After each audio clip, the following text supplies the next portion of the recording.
sisomi neno.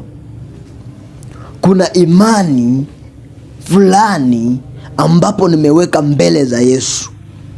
Unapoomba na nimetulia tu siombi, kuna imani fulani nimeweka mbele za Yesu, na hiyo imani ambayo nimeweka mbele za Yesu ndiyo inanisimamia, na ndiyo inayonilinda, na ndiyo inayoniprotect, na ndiyo inayonifunika, na ambayo inaniweka nikuwe na imani na nikuwe na strong faith.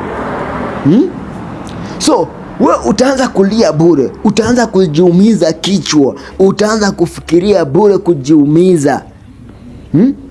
Ini hali hiyo kaimani kadogo ndio inanifanya mimi ninaishi na furaha. Hiyo kaimani kadogo ndio inanifanya mimi ninakaa na amani.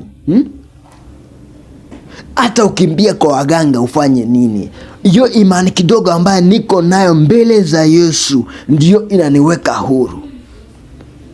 Unajua, katika hii ulimwengu kila mtu ako na imani mbele za Mungu wake. Wewe uko na imani yako mbele za Mungu wako, pia nami niko na imani yangu mbele za Mungu wangu. So imani yangu na yako haiwezi kuwa sawa. Aidha mimi siombi kila siku,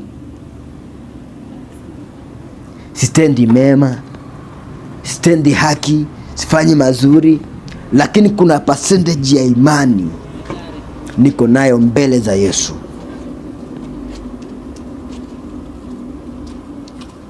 Kuna percentage fulani ambayo nimeiweka mbele za Mungu, ndio inanilinda, ambaye ndio inaniongoza hata nikiwa kazini. Hiyo ndio inanipigania. Hata ukinikimbilia kwa waganga, hiyo ndio inanilinda.